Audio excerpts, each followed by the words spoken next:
you want to say something first? All right, so welcome everyone. I'm Sukha City Yogini running the Body of Light Healing for Brazil. And I'm really happy to be here today with Dharma Bodhi, our teacher for Trikamahasida Yoga and also Body of Light Healing. And today we're here in this interview format, so I'll be asking him in this question and answer session. And we'll be talking about shamanic healing, healing and spirituality, the Body of Light Healing as a whole, but especially about the upcoming in-person trainings that are happening in Rio de Janeiro, Brazil in October, as well as in Prague, Czech Republic in November. So I have many questions here that students from all over the world had been sending me throughout the week. But also, if you are live, please write your questions in the chat, and I'll be trying to read both, okay? Dharma, would you like to say something before we start? Hello, everybody. Welcome. And I'm happy to be here to discuss a very wonderful topic, spirituality and healing. What's the intersection of spirituality and healing? And especially to shed light on the very powerful healing traditions that are in the world that weren't created by the New Age and weren't created by, I don't know, new type of thinking, but actually come from very long histories of being very powerful paths of spirituality and healing. So I'm really happy to shed some light on that because I know today people are into healing all around the world, which is wonderful. We need it more than ever. But the type of healing we have is mostly what I would call healing by conjecture, healing by theory, instead of by evidence. And what I love about the ancient traditions is they have the evidence. They have the R&D, you know that term, research and development? Yeah. They've been researching and developing how to heal using altered states of consciousness, the energy systems that underlie the body that are connected to the greater universe, and so on and so on and so on for thousands of years. And, it's great that there's interest in healing today. It's great that we're moving away from a mechanistic, materialistic model of the universe into a universe model of, as my guru used to say, like time, space, and consciousness. Right? Time, space, and consciousness, not just time and space, like physics would say, right? Time, space, and consciousness. And it's great that we're moving that way into perceiving the world that way, ourselves that way. Health, which is to be aligned with the universal forces, ill health, which is to be out of line with those universal forces, is great. We're moving that way. But if you had to, let's say you had to create physics from today, you had to go through all the Greek levels of physics that took place in the past, Persians, Greeks, Sumerians before that. And then you had to go reproduce Sir Isaac Newton's work, have an apple fall on your head by accident, and then you had to somehow get into more modern physics and so on. How long would that take to reinvent the wheel? So what I'm trying to get across here is that what we're trying to do now in the modern view of healing is to skip over everything that our ancients did, which is still very valid and which forms the basis of tantric yoga of the Indians and Tibetans, by the way, and to just jump straight into a theoretical, a conjecture about what healing is and how it can happen. And without any great evidence, even run workshops and sell it to other people because you feel that it works. It's this social construct thing. Anything you believe is real. That's not true. So I'm really glad to be able to talk to you about Body of Light Healing today in this context. And I think there are some specific questions that we have, right, Sukha? So Sukha City, who's the MP for Brazil, South America for Body of Light Healing, will give some of the questions and then also take some live, right? Right. So I'll start with a long question here, just as a follow-up for your intro. But if everyone can write really concise and direct questions in the chat, it would be better use of our time. So in terms of method and pedagogy, we are bringing together all these yogas from Northern Europe, India, China, and even we saw you teaching a Hawaiian one in France. And there's many questions here, but what makes them yogas? And even anthropologically, how did these human beings from different parts of the world develop these methods and techniques of doing yoga? And what defines yoga here? What are we doing it when we do How did we it? get to the Is question it of yoga? Sorry, I'm sorry. How did we get to yoga from the healing systems? I missed that segue. Yeah, so when we do all these yogas from India, China, Northern Europe, and even the Hawaiian yoga, we're You mean the talking about these physical? movements, the Okay. physical, like what is yoga there when we call them all yoga? What are we doing there? Is it energy work? And what does it mean? And how does it purify, strengthen, and protect us physically and spiritually? First, we have to put our heads back into where they were 3, 4, 5,000 years ago when these systems started to really get organized and developed. Right, And that is that at that time, nobody was making a huge distinction between the physical world and the unseen world, the substantial and the insubstantial world. In fact, there was no difference. People saw no difference. So when you were reading the physical signs around you, the whole world around you, you were reading the other world at the same time. I was just teaching this to someone 2 days ago, my son.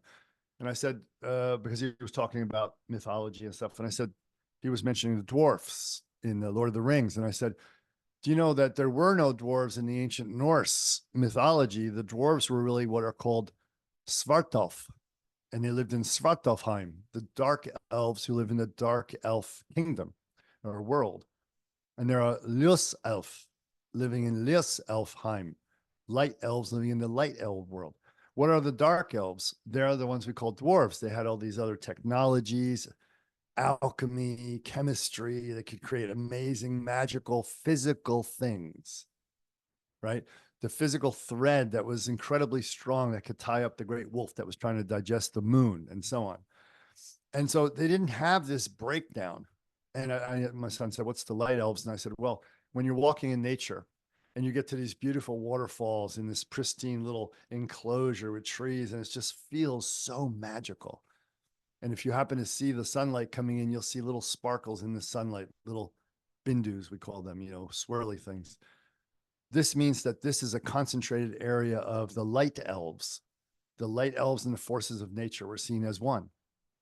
And so if we take this older view that the substantial and the insubstantial were one, we get the basis for tantric yoga much later that said everything out there is in here, right? This is what the Ratnasara Tantra teaches us, this one text. But in the old times, they said, well, if I move like this and I breathe like this, I'm experiencing the way the universe moves and breathes. I'm expanding my cohesion with these greater cycles of nature. I'm becoming a sensitive instrument to these greater cycles of nature. And so the yogins were understanding that these kind of movements and breathings were ways to create a congruity between themselves and their own insubstantial nature that couldn't be seen, but could be reflected clearly in the substantial nature of the body, the breath, its movements, right? So to work one was to work the other. To work the other was to work one. There was really no big separation. Later down the line, yogas started to develop a third category of energy. And that's why energy is still so very, very difficult to define. Like in Chinese, if you say to a Chinese medical doctor, one who's actually serious about it, you say, define qi, they'll say, forget about it. It's like, are you kidding me? We'll have to have 1,000 pages. And even then you'll be more confused because it's not a real separate thing. None of these things are separate quantifiable things. They have effects. Let's look at fire. Fire has an effect of warmth, radiant heat, right? Fire has an effect of light, correct? Okay.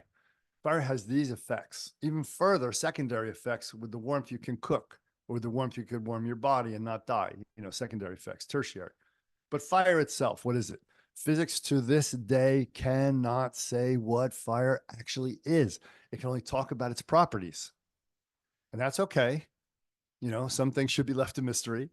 And if we understand this third category of energy that came up later with yoga, this is the category of energy. Now, tantrikas began to use the idea of speech and emotion as energy. In other words, how do we ground out this experience of what is energy?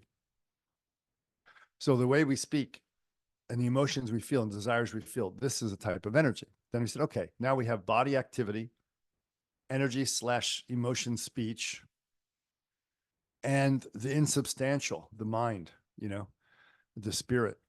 So all these systems of healing, which came out of extant cultures and systems of spiritual thinking where the substantial and insubstantial actually one, have this way of practicing that includes using the body, the breath, etc., to create a powerful basis for the healing. And that's actually what I think, yeah, so I'm coming down to Brazil for and Czech Republic for the next October, November trainings to teach some of that very important work with the body and the breath to contain this energy and create more confluence between ourselves and the universe so we can be a better healer, so we can be healthier, etc. That's a long answer. So I try to catch a thread here, and there is this question that seems like to be a perfect follow-up. Yeah. The question is, we talk about energy, and one situation most of us have been through is dealing with a difficult situation or a conflict and reacting strongly emotionally, getting very angry or depressive or full of anxiety and fear. And we might lose sleep or lose the ability to be joyful, lose the motivation in life. And we often say we lose our minds, but we get unbalanced energetically, right? So we lose our center and grounding and our ability to keep the balance. We lose harmony. How can this practice help us owning our energy in a way that we don't get lost in these circumstances? Well, honestly, I don't know how anybody today in this world has any kind of a center at all without doing these kind of practices. So I think we're starting the question from 2 steps forward. I want to take 2 steps back, as usual. We're always running ahead without thinking of what we're really talking about here. The basis of it is, who has a center? Now, the only people I see in this modern world, like in bulk, creating centers are the people who are running around trying to make a lot of money or be very powerful and impressive. So big business people or politicians or sports stars, music stars, entertainment, Hollywood, these people have a very powerful purpose, and it organizes all their energy around this purpose, a so-called center. But their center is one that was created. Now, anything created will be destroyed. That's a fact of life. So they have to maintain that center constantly, pumping themselves up, getting more money, identifying with that money. The difference between that and what we want to experience is the confluence with that this universe has a center, a galactic center, if you will. We call it that in astrology. And from it radiates a patterning that everything is produced from.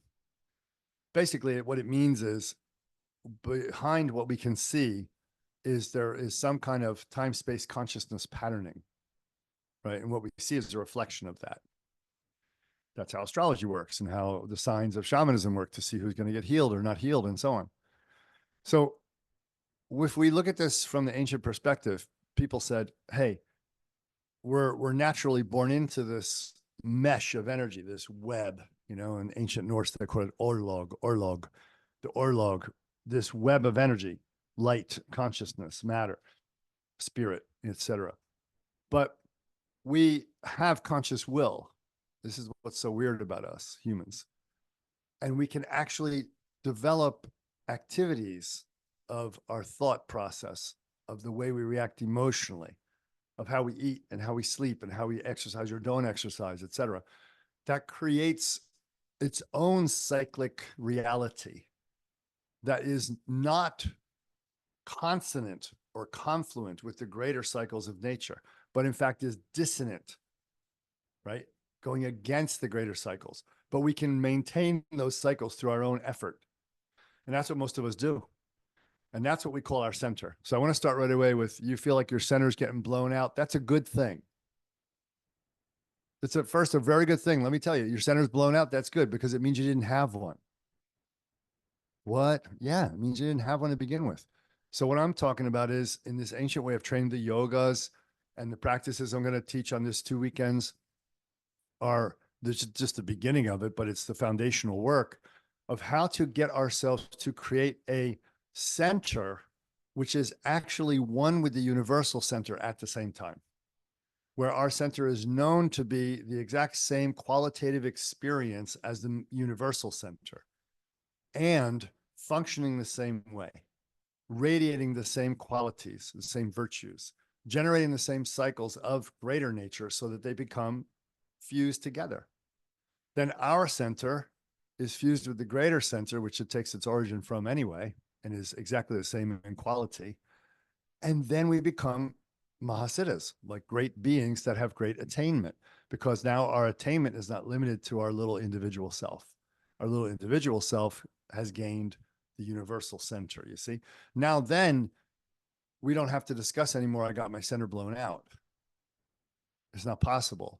The only possibility could be you forgot it for a while. You didn't attend to it with the practices for a while, or you just left your conscious awareness. That's the only thing we have to deal with then. But to get to that, we have to do some work. And those are the yogas. Now, then the question naturally comes from that. I'll go one more question for you. Why do people keep doing the yogas? Well, we keep doing them because we're not perfect. We don't have perfect memory. We forget. We err. Last night I had cake I probably shouldn't have had. You know, and so we have to keep things in balance. We have to do that work to keep things in balance. And all of the great yogins that I admired, great beings of great attainment spiritually or in healing, constantly kept up their personal routine of spiritual hygiene, let's call it, which by then, when you're doing yoga at these higher stages, it's just spiritual hygiene. It's like drinking water or brushing your teeth, but you still do that. You would still drink water. You would still brush your teeth. Okay. Question: can we already expect any kind or any level of healing with this practice learned in October, or they are just a preparation for our studies on healing? Well, we have to remember that healing is a process and getting ill is a process. Nothing is like that. Okay. So if you don't start the process of aligning yourself with the universal energy, you'll never have true healing. You'll never be as healthy as you could be, and you'll definitely be shortening your life, period.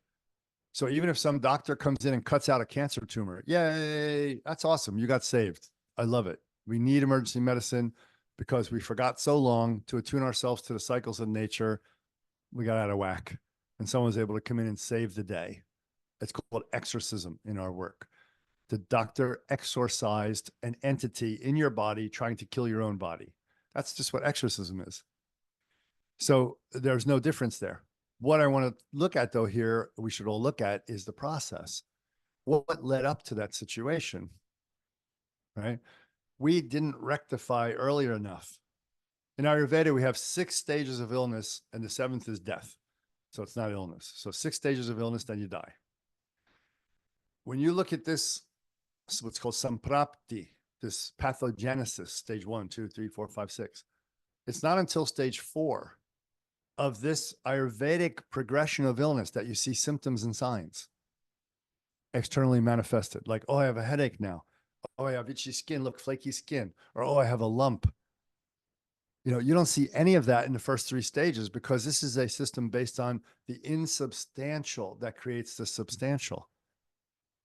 So Ayurveda, Taoist medicine are looking at where were the missteps, the faults made earlier that are allowing your insubstantial nature, which is very subtle, to become imbalanced, which eventually by stage 4 in Ayurveda's pathogenesis will show symptoms. And by then, you know, you're on your way. You know, you gotta, to backtrack that is kind of, it's good work. It's hard work, but you can do it. And so I really want us to kind of consider that real healing is a process of immediately, as soon as you find out about attuning yourself to what is appropriate as a human being, what is our hygiene that reflects confluence with the greater nature, that we do that right away, that we say prayers, that we wish the best for all beings, that we cultivate wisdom and compassion, that we make the proper offerings to all the other realm beings that support us in this great universal family. Right? Like Lakota people in America say, "Aho, matakyo yasin," means, oh, great, all my relations, how amazing that I'm related to all beings. I'm interdependent. right? Buddhists say this. Everybody says we're interdependent. We're not a individual arising, right? So I think healing starts right away with that. So is someone going to have some healing immediately? Even at this talk right now, you're having healing. This is how we have to start to think.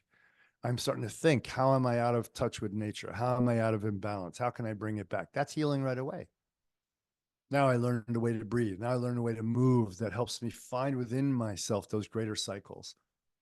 Because there's greater cycles, there's our individual cycle, and how they mesh, how our individual cycle and greater cycle mesh, no one else has but us. It's unique. And we call it, in India, we call it our nadi, our fated trajectory through life. No one else has that. So no one else has exactly the same healing path that you have for your own healing. But we all do the same universalized exercises, and then we become aware of our individual needs within that, you see? Okay. So we have here two questions that mention Reiki and Theta healing. I'm going to read both and maybe you can try to answer the bigger question, the bigger theme. Energy healing traditions like Reiki or Theta healing teach that you don't need special protection mechanisms because the healer is just a channel through which the universal energy passes through, and therefore it purifies the healer automatically. Is that too simplified and idealistic model? Could you comment on that? And the next question is, Let's those take of that us who first. are Let's take that first. okay. So that's an extremely naive view. Extreme naivete. Extreme to the point that will cause you problems if you take this view. If I have a wire, here we go. You can't see. If I have a wire here, you see this orange wire? Let's see. See that little orange wire? That's just supplying the microphone. If I take that orange wire and I try to plug it into a massive transformer that I have here on the street and put a charge through it, what happens to the wire? It literally explodes and melts. Why? It was a wire. It's naturally pure metal. It naturally is going to conduct the great force of the universe from the transformer. Of course, there can be no problem. Of course, there's a problem. This is so stupid to be actually true and naive. To think this way is just not thinking. Nothing works like this. Nothing works like this. If I have a pipe and water pressure is going through and my pipe wasn't made correctly, even made of metal, it will crack. It will burst because it can't handle the water pressure. A metal pipe can't handle the water pressure. So why do we think in our naivete that we can channel the universe's energy through us and have no problem? Let me take the Reiki people, for all you guys that are into Reiki. The reason, A, none of it works for you. You're not healing anybody from cancer, diabetes. If you are, let me know, because I haven't met one person in the world. But the reason that the man who developed it could do that, Dr. Usui, the Catholic priest from Japan, why could he do that? He was a man of extraordinary spiritual power and virtue. He lived a virtuous life, and he cultivated prayerful, intentional living all day long. So he had his routine, he had his practices, he had his yogas, you see. He was aligning himself with a great spiritual force, the universe. He called it God, doesn't matter. He went up on a mountaintop, 40 days, 40 nights, no food, just drinking water, praying, and received this powerful transmission. He made himself a vessel, a pure and strong vessel for decades, and then went up onto a mountain with the purpose to help his students, not to help himself. And because of that, he was able to withstand this force. And then he did miraculous healings. Yep, he did. I've been through all these levels of Reiki, 3 levels of Reiki. It doesn't work. It has fun feeling. You get warm, tingly. Maybe somebody feels nice. It makes people relax. But was I healing people from cancers and stuff? No. So this is the thing. It's naive like this. My grandfather, Thundercloud, lived the life of a medicine man all day, every day. It caused him his marriage. It caused him to lose his son. It caused him all kinds of things because he had to keep this strict experience and not give in to his wife nagging for more money. You should charge money. He didn't charge money. He left it up to donations, and he'd heal people from cancer. That stuff was documented. So he healed people from cancer all the time. So did Rolling Thunder. That's documented. So all these great healers have this power. Yogan healers from India, from Tibet, spending their life doing the yogas, connecting to the higher forces, creating power in the body, making their own little wire over here, this little orange wire, making it into a huge thick cable, and then plugging it into the universe. That's what I'm talking about. So if you really want to be a healer, and you just don't want to be a person who says you're a healer on your Facebook page, and you really want to do, you got to do the work. And I invite you to do it. I really invite you to do it. Because if you say you're healing and people are getting good results, prove it. It's very simple. Just prove it, right? I used to be a chiropractor practicing as a clinician, and I studied Ayurveda, and I practiced Ayurveda and all kinds of stuff. Chinese medicine, I did all kinds of things. Shamanism, I even practiced as a real thing. So I never rested on this idea that someone says I feel better. I always wanted real evidence. And later on, because I was getting, really great results, I started to get hired as a consultant to other people at their clinics to help them. And then one of the first things I'd go in and I'd say, so you're not getting a lot of patients? And they'd say, no. And I'd say, why? And they'd say, I don't know. And I'd say, well, how do you think you're doing with the patients' problems? And they said, oh, I'm doing great. And I'd say, how do you know you're doing so well? Oh, they're all getting better. I said, but you have a file cabinet here of 1,000 case histories you've taken over the past, 5 years, and you only have 50 clients coming a week. That's crazy. So how does that happen? Oh, they're all better, I guess. And I'm like, really? So what I do with these clients, I used to sit down with them, and we would go, the whole first 2 or 3 days was spent calling everybody that they'd ever seen. What was the real result?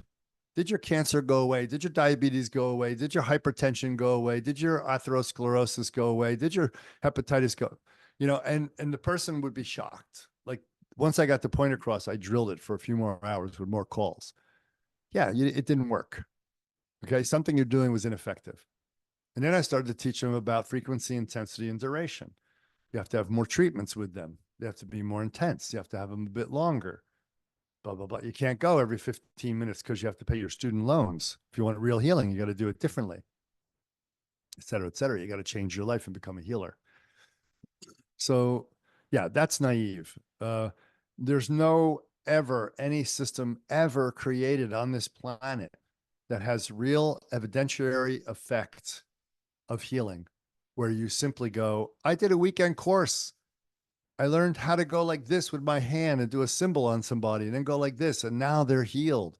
Never. It'll never happen. So, if you really want to be a healer, put the work in.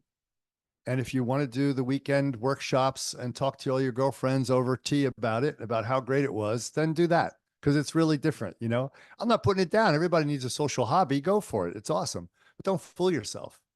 But if you really have the nadi, the birth karma, the fate to be a healer, then you got to do the work. And, I'm offering a program out of all the millions in the world offered in this kind of thing. So if it grabs you, then you can go for it. Second question. Those of us who are open to Reiki, theta healing, etc., are usually very empathetic and sensitive people and well-intended to help. But without the self-energy work, can we become just like that cardiologist that's overweight and sedentary himself? What do you say about this analogy? Yeah. So if you don't, it goes back to even our first question. You have to have that connection to the center of the galactic universe in your own center, in your own being. Then you have to do the actual work to restructure your channels, strengthen your energy channels, make a connection to that energy strong, build up your own personal energy, heal your own body first, because your body's going to be the vehicle. And if you don't have healing in your own body first, it's going to suffer. And then you can do all that work. So if any of those steps aren't there, you're going to end up hurting your own body. And you're going to end up hurting your own mind, actually, too, because when the body becomes ill like this, the mind becomes untethered, unanchored to the body. And then you start having delusional flights of fancy that you're speaking to other entities and that they're healing through you. All the while you're dying. You're literally dying. You're getting overweight. You're getting illnesses. You're getting pain everywhere. And you're like, oh, and people will look at you and go, oh, that's great. Grandma Nancy is having pain and she can barely move, but she's still healing everybody. It's such a great martyrdom. Oh, yes, self-sacrifice. But no, it's not. It means you're screwed up along the way, right? Because great healers don't go out like that. That's not the way they go. So there's a mistake that's been made. Let's rectify. Let's look at it. Let's be honest. Let's let go of the ego of, oh, I'm a great healer and all that kind of stuff, and go, okay, maybe I don't know what the hell I'm doing, but maybe I have a true desire to be a healer. And let's use that. Let's go back and eat humble pie and say, let me learn from scratch. Let me heal thyself. I'm sure you've heard that one before. Let me heal myself first. Right? Yeah.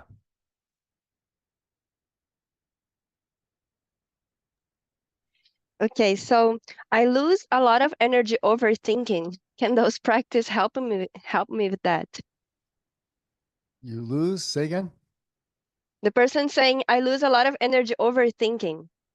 She gets exhausted by thinking too much. Can those practices help me? Yeah, they do help, because when you perform these practices, and if you have a very busy mind, you'll want to do it 3 or 4 times a day, just shorter period of time. It creates a congruence and a smooth flow of the energy through the channels. What flows through our channels? A type of energy. What is that energy? We can even call it mind. So the mind flows through the channels, mind energy. So when we do these exercises where we work with the channels, where we arrange them a certain way, warm them up a little bit, make them more pliable and so forth, it absolutely calms the mind. There's no question. It has a mind calming effect.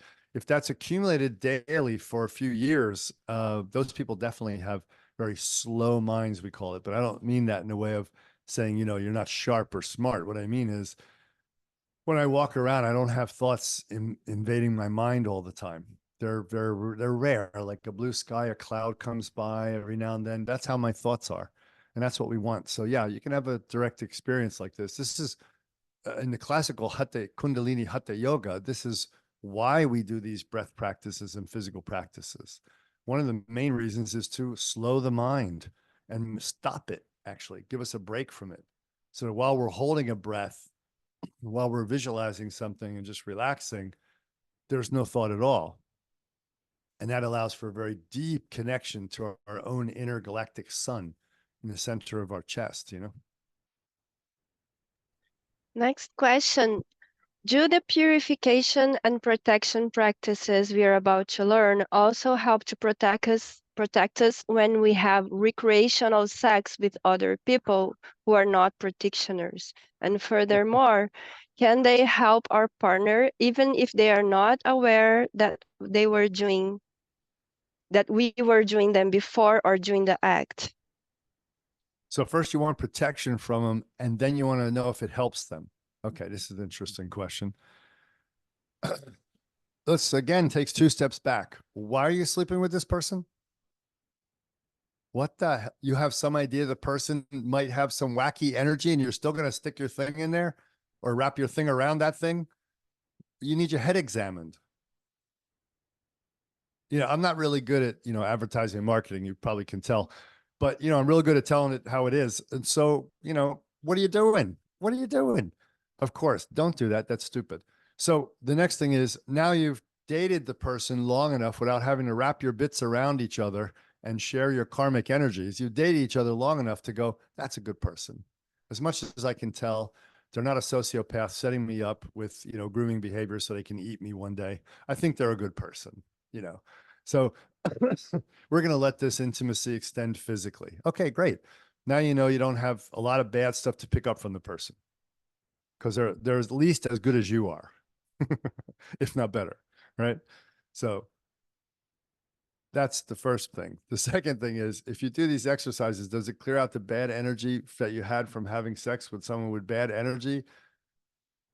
No, no, because, in a way, does it help a little bit? Yeah. But when you talk about having sex with somebody, you're going so deep beyond the normal layers of energy. We're going to the deepest energy we have, that of life itself, that which can create new life.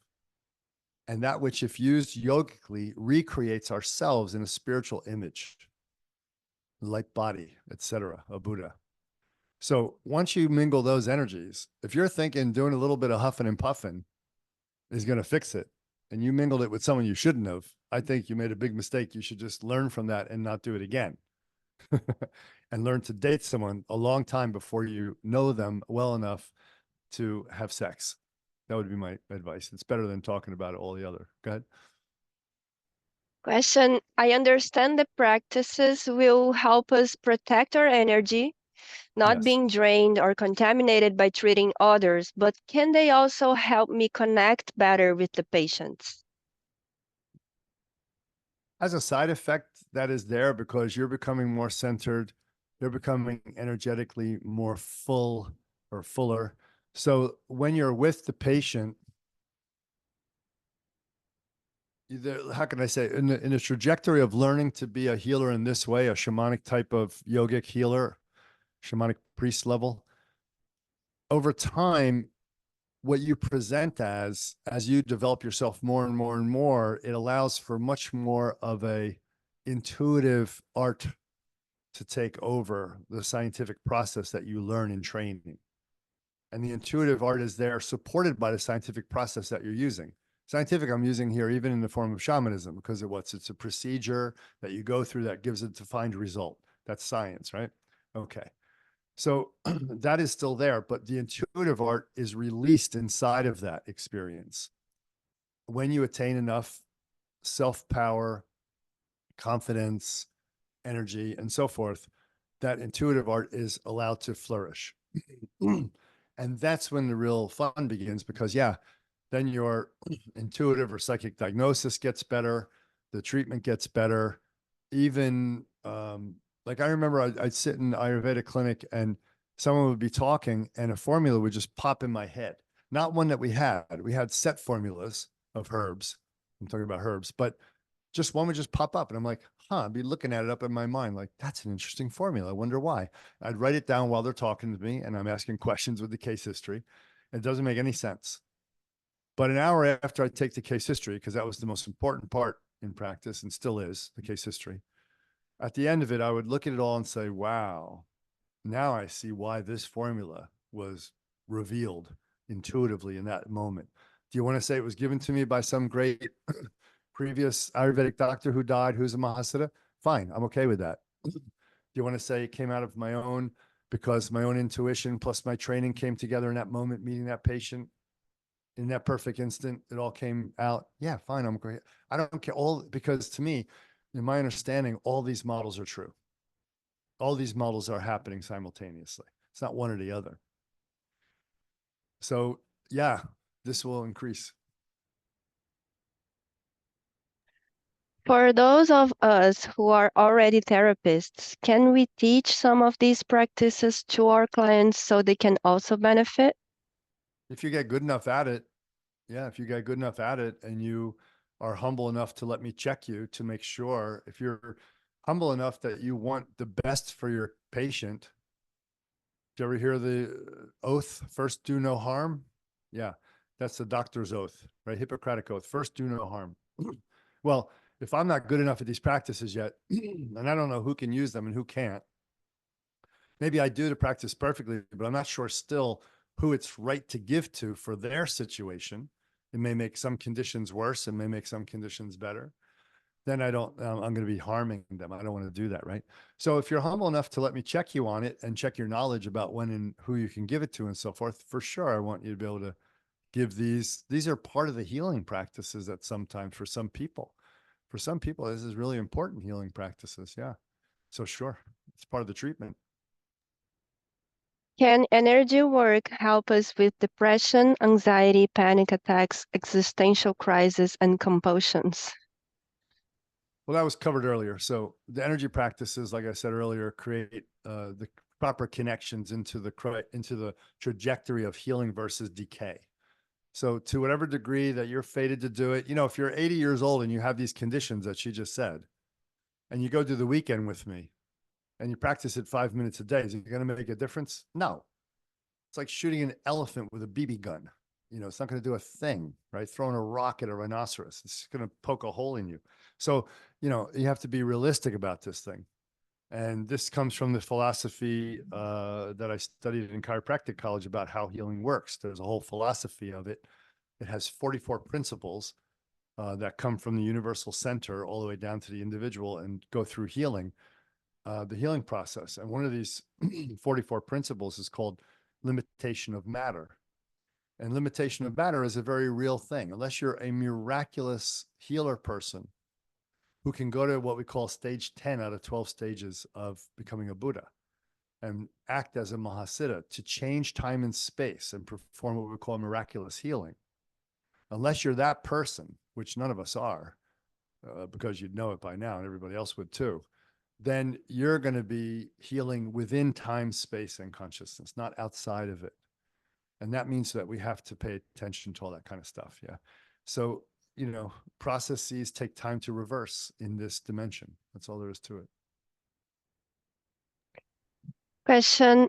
I am not a healer yet, but all of those ability described, I want them to survive, to deal with so many difficult people in my family and at work, because it is easy to get exhausted by relating to people only.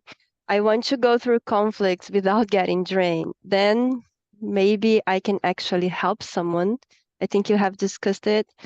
Well, no, Would you like to say something else?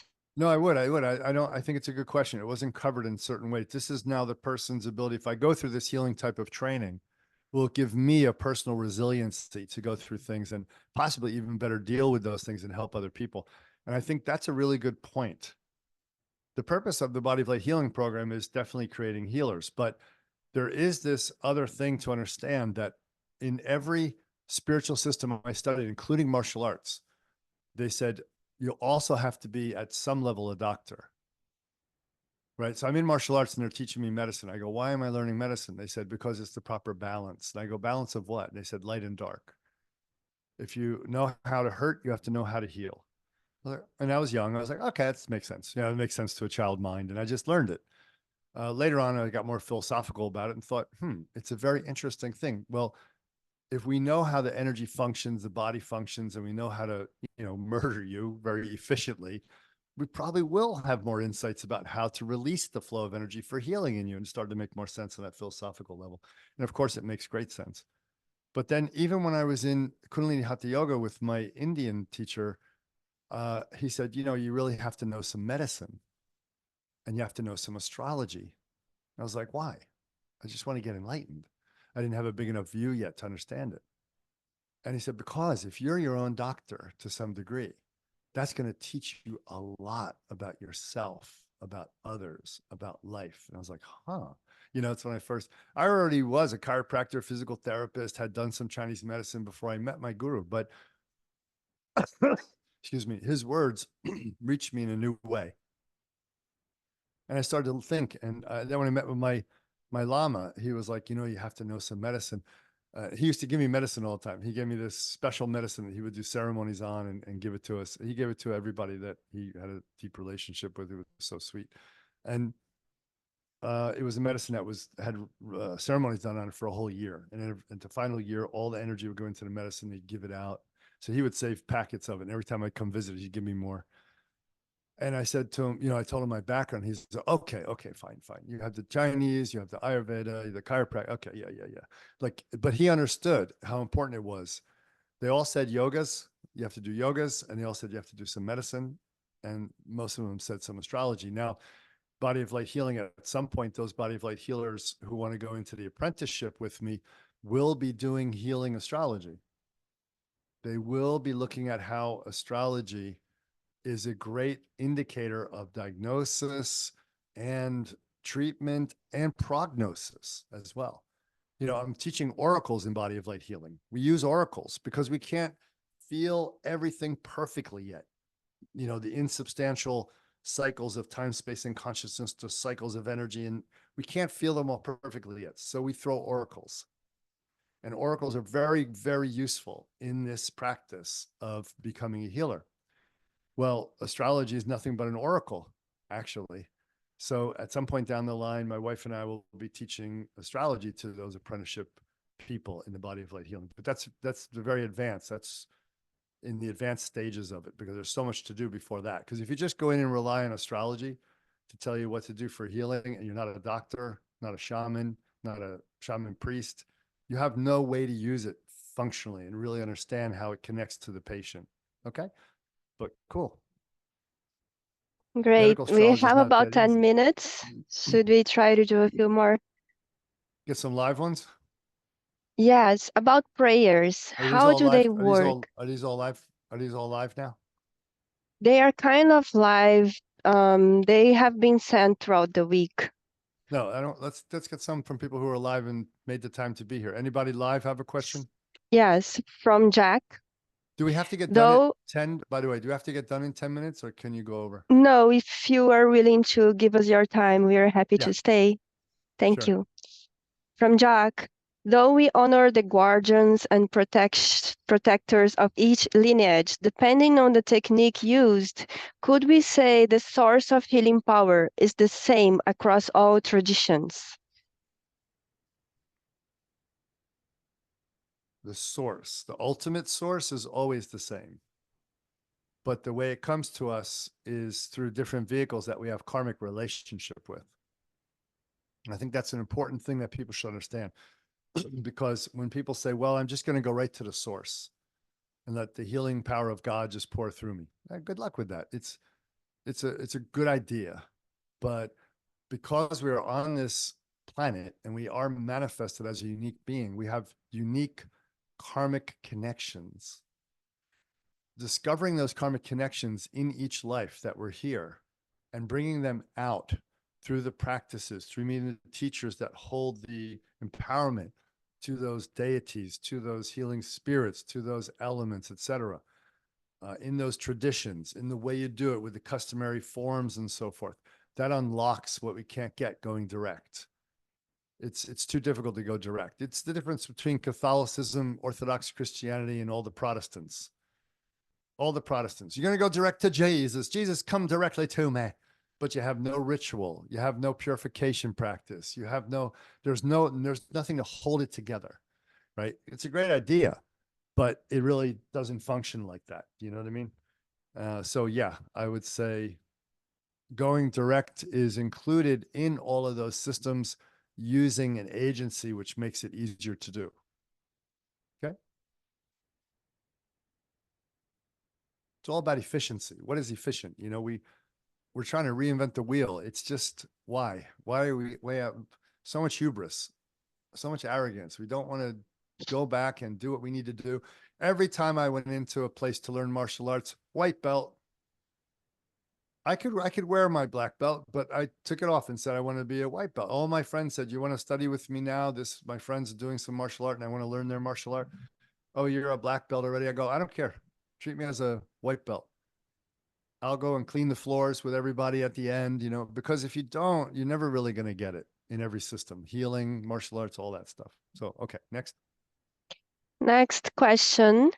I would like to ask if this training could help with the effects of ayahuasca and cannabis in my channels. Who's asking? She asked privately, so I don't think Anonymous? she wants to. But But she she's here. works with ayahuasca and she's But been using cannabis for many years. You know her. she's here live. We're only taking live Yeah, now, right? Okay. yeah. Yeah. If you don't use those anymore and you do these practices, it will definitely burn it off. One especially will burn it off. The Wu Mei Qigong is very good at burning off these things, exploding them out of the channels, but it will accelerate the karma that's connected to them. So it doesn't just disappear. So you have to, deal with it for a few weeks probably. But the other techniques that I'm going to teach are not so much for that per se. And if you continue to take it, it will just reignite those false channels that are created by taking the drugs over and over again. We create false channels. And when we take these drugs, we create false channels. The experiences are happening through false channels. And then we think about it afterwards, and that gets even worse. We start to conceptualize it, and the channels get stronger. So until we break free of all our dependency on these kind of chemicals, I don't care if you want to call it plant medicine. We're trying to make it sound so wonderful. Mother ayahuasca, plant medicine. I mean, guys, you're talking to an ayahuasquero on this thing. I was trained in Peru in the Amazon in the 80s when most of you weren't even born yet. And I know what the hell I'm talking about, right? So, and I went through all Kundalini Hatha Yoga, and I've challenged the greatest agoris with drug battles. I've done all this, and I know what it is. Here's a good example is from the Kundalini tradition. When we do the path of poison, when we do these incredibly strong drugs, which take you to other dimensions and show you amazing things, right? We do them to be able to not trip. We practice them with the most powerful yogic practices we can do leading up to using the drug to not have the drug affect us. Opposite of everybody tripping out these days, having journeys, thinking they're having some great experience spiritually. Why? Because it's known that if the chemical is in your body, I don't care if you want to call it the mother wonderful, lovey, booby energy of the universe, forget it. It doesn't matter what you want to, how you want to try to phrase it. It's a chemical in your system. It alters your consciousness. You didn't do it on your own. You are not in control. It's great to let go of control. It's great to be surrendered. It's great to experience infusion of inspiration and so forth. But you have to have a center still. And when your body's altered by the chemical, can you just decide when you're going to be clear again? No, you have to wait until that thing leaves your body. And then it's stored residually in your tissues. And then the channels have already been altered. So the channels stay really long affected by the chemical. Okay. So we know that if a chemical's causing my revelation, it's not my revelation. I can never know my true nature this way. It's very difficult. Very, very difficult. So I don't recommend it. I say get off it right away. I was trained in all that. I don't use it for healing. So yeah, I'm not a big fan for today, especially for today. You know, you're in the jungle, a bunch of natives doing the drug. But remember, the drugs were done not to trip. I got to say this over and over again. It was never meant for you to take a trip. So 2 examples. This is a big thing for you guys today. No, y'all want marijuana, ayahuasca, DMT, MDMA, and every stupid thing. So listen, I was there. I was with you. 1988. I wanted to know too. I got the bug in my butt in 1986. I mean, I grew up in the 60s. I knew what acid was and mushrooms were. Come on, it was in the 60s. I was in protests. We had long hair. I almost made it to Woodstock, but my mother caught me and took me out of the van. So I know what this shit is. So in ayahuasca, the person who's ill and being treated by the ayahuasquero is placed in the center of the circle of the community, and ayahuasquero takes the medicine, drugs. The ayahuasquero trips and brings back healing power for the person as an intercessor. That's noble work. That's healing. That's shamanism. The ayahuasquero is not going, hey, man, let's go do some DMT at the park.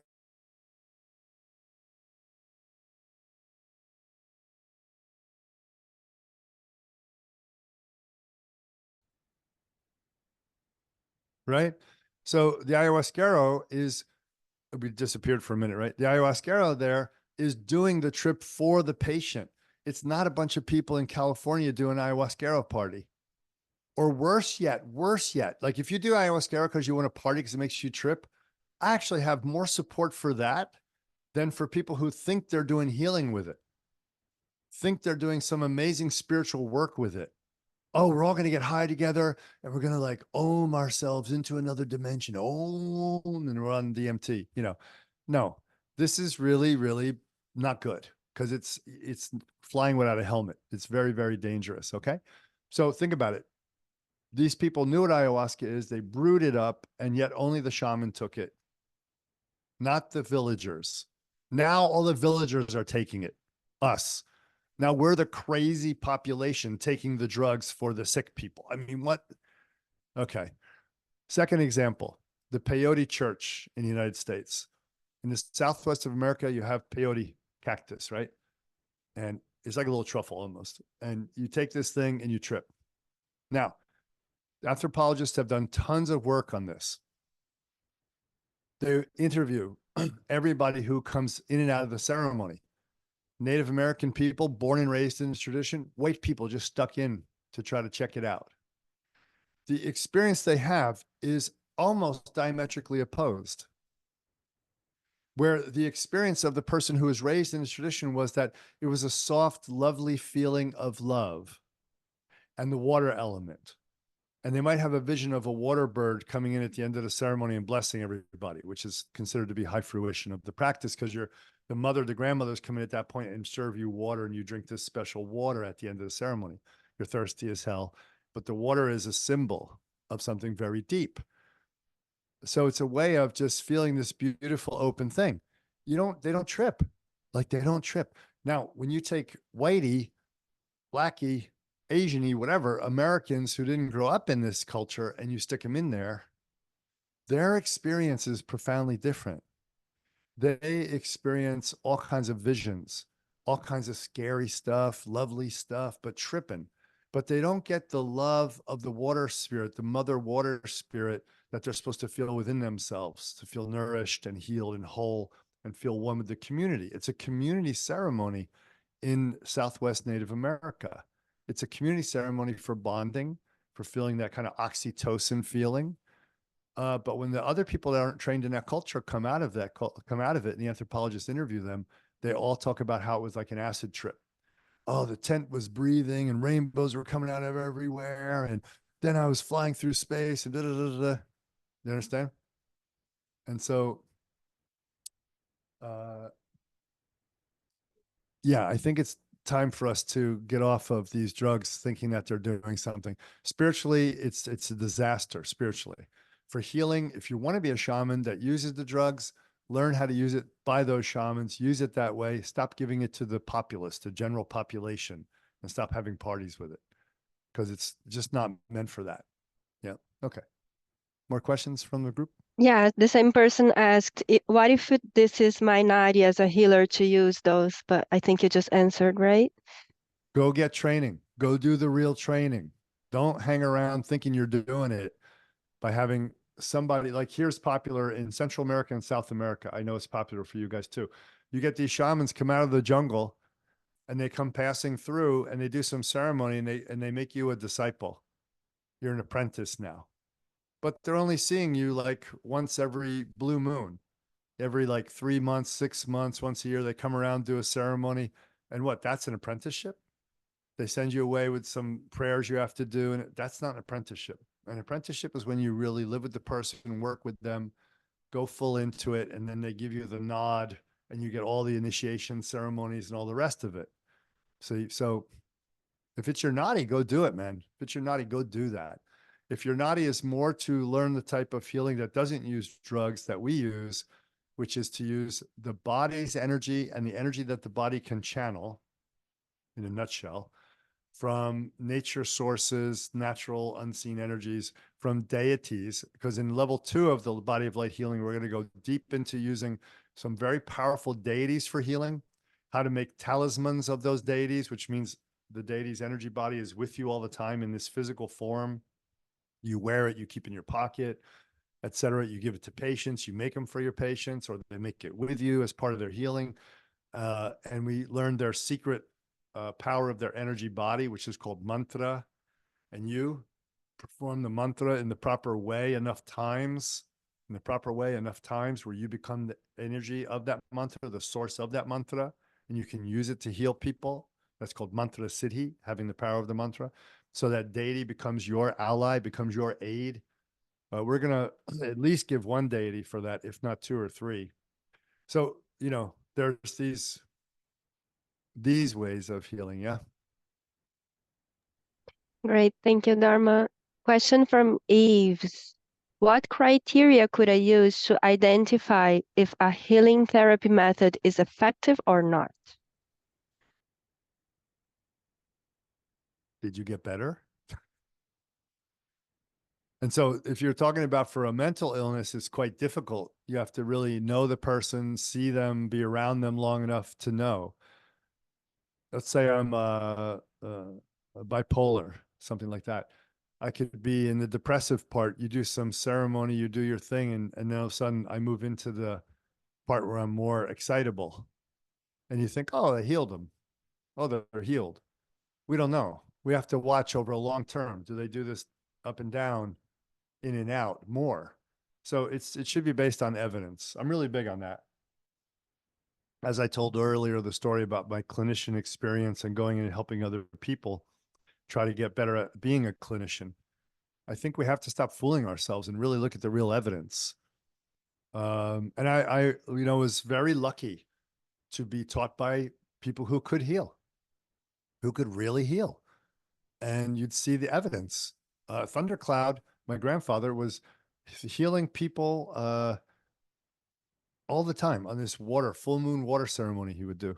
Full moon, new moon he would do. And the full moon, he'd do a water ceremony. And, people came with cancer and left without cancer, like came with lumps you could see or whatever and left without it. You're going, what the hell? That's truly amazing. Or Lazarovich, the shaman that I studied him and slightly studied with, but I didn't want to get his lineage. It was too much of obligation. So I can't say I really trained with him, but I was there with him for a while, a few weeks studying and practicing and so forth in Ukraine, 1988 or 89. And the dude was just healing people right and left. And he was so good at it. Now listen to this. This is very important for us to understand. He did distant healing. Like if the person was too sick to leave, because see, in Ukraine back then, especially in these mountains, the Karpata, to get from one place to another in one of these horrible Russian cars or trucks meant you were getting boom, boom, rattled around on roads for like 8-12 hours, sometimes 2-3 days driving like that. They didn't have real good roads at all. It was all bumpy, lumpy like India. So it was something. So some people couldn't even make it. They were so sick. So I was with him there when many, many people brought water from their well in a jar, brought an article of their clothing, and he did the healing ceremony on the water and the clothing and on the person who was there. He would cut away all the negative energy with a big sickle. He had a sickle, a scythe, swing it around and cut it away.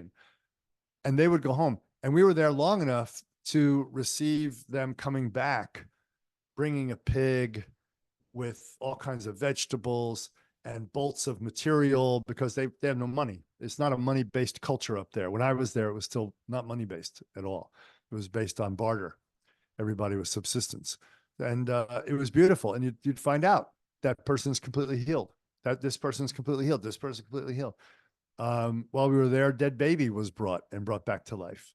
A dead baby that was sitting overnight in a clinic dead, purple, brought back to life. So these is how you know, Eves. This is why I think the person who takes the journey of a healer, they should think about focusing on healing themselves first. In Body of Light Healing, this would be my first lecture when we get together our groups, It's about healing yourself first. Use these methods to heal yourself first. If you know that you're meant to be a healer since you're a child, like I knew I was into it since I was the smallest kid, and you have evidence of that because my own family members, I'm serious now, when I was 11 and 12, my own family members consulted me about their illnesses at 11 and 12. Isn't that weird? And it just kept going all through my life. So you have a noddy for that. That noddy's either there from birth or by healing yourself and going deep into this, you wake up that noddy. In traditional shamanic culture, many times you have a near-death experience. Like I did study intensively with a woman, an old woman, Baba Anna, who was about 88 years old in Ukraine on this one mountain. And we were on this mountain with her for quite a while, my translator and myself. And we were living off the land in tents and stuff in barns. And we were only a few hundred meters from her hut. She lived on the very top of a mountain. And we'd go train with her every day. She was just a normal lady, like, normal Ukrainian lady, wanted to be married, have children, whatever, doing some kind of farming. Everybody's a farmer there or a hunter. And, and she got cancer and it was quite bad. And, we're talking about the Karpata Mountains. We're not talking about Sloan Kettering Cancer Institute in New York City or Einstein University Hospital in Brazil. We're talking out in nowhere. And she said, And doctor said, you're going to die. Basically, that was their diagnosis and treatment. You're going to die. Get your shit together. So she went to see some witches. They're called witches, you know. It's a terrible title for the way we think about witches. These are phenomenally gifted women who hold spiritual traditions in Ukraine, in those mountains, of healing. But because they're so powerful and because they're women, it makes everybody scared of them, the men, because the men are misogynistic in that culture. So they're fairly scared of them. And it's terrible because they're really powerful and very knowledgeable. So she went to study with the witches and became a witch, right? So I was studying with a witch. She became a witch. And she got healed. No medicine, never took medicine. She got healed. It had to do with prayers and stuff, but what she was taking was a birch tree, a special mixture made from a birch tree, which I'll be teaching in the training as well, because I learned some things from her that should be passed on. These are very powerful things. So here was a person who had a normal life and didn't know that she was to be a shaman until she came into what? A life-death experience. And this is very common in shamans, very common in people that have that nadi. So you might know you're a healer all your life. You might be interested in you develop it, or it might be that you got very ill yourself. If one of these three ways occur, then you become a healer yourself. But it all starts with healing yourself first. So, good follow-up question for that. Is it possible to be a healer and not have your shit together? Don't apply your techniques in not applying the techniques in your life. How someone that is not whole can offer healing? I see many healers offering many solutions to all kinds of problems, but their lives are a mess. Like Yeah, an that's overweight nutritionist offering treatment to other overweight patients. Can you comment about the body of light healing view on this? Yeah, body of light healing view is very clear on this. A person can be fated to have great healing power, and they're fated to make connections to spirits, nature forces, gods and goddesses, previous healers, etc. And they're fated in this way, and that is part of who they are. It constitutes in them and allows them to perform healing. The problem is that that is a connection that they're pulling on like a bank account that's full of money, but they're not working. So they just keep spending the money, and eventually it goes away. And they will accumulate the negative experiences from that, as in ill health, because it's karmically imbalanced. And eventually they'll get bad health. And if they keep trying to heal after they no longer have this resource, now their channels and everything organized to use their own vital energy from their bone marrow and their genitals, which is the life force energy. And then they run themselves down and they will pretty much get really sick and kill themselves. So it's possible to have a life that's messed up. You're not virtuous. I knew some shamans who were great healers who were like just sleazeballs, sleeping with every woman they could or every man they could if they were a female shaman. There's sleazeballs on both sides, and who were drinking a lot of whiskey, and not hurting, like killing people or anything like that, but greedy for the money from the healings. Like I knew one, I won't know names, but I knew one that used to say regularly, like people would come to see him with cancer and he'd say, that's a F-350. You know what that is? A Ford 350, right? So in the US, a Ford 350 is going to cost you near $100,000 right now, which is a Ford truck, just a really nice big pickup truck, you know, with double axle, the whole thing, and double tire, the whole thing. And he'd diagnose him and go, "You're gonna die, or give me an F-350." And it's like, so they'd have to go into, you know, mortgage the house, borrow from everybody, get money together, buy this thing. Yeah, they'd get healed, but that person was corrupt, morally bankrupt, and that karma is gonna come bad, really bad on that person. So yes, let's not think like this. Okay. Any new people's questions? Huh? There's one sent throughout the week. Oh, there's one from Wagner. No, today. Let's get today's. Any today. Yeah, today he's here. Okay. What role does Nyasa practice play in protecting and strengthening the energy body? When we do level 2 of body of light healing, Nyasa plays a very big role, as the practice of bhavana has been said in all of the Indian tantric yoga. And when you look at the old sources of Tibetan tantric yoga, Tibetan Buddhism and Bon, the nyasa is said to be, with the bhavana, the most important practice of all if you're practicing transformational tantra, because you're directly taking on the energy body of the deity through applying the mantras. Nyasa is when you're touching body parts and saying mantras, right?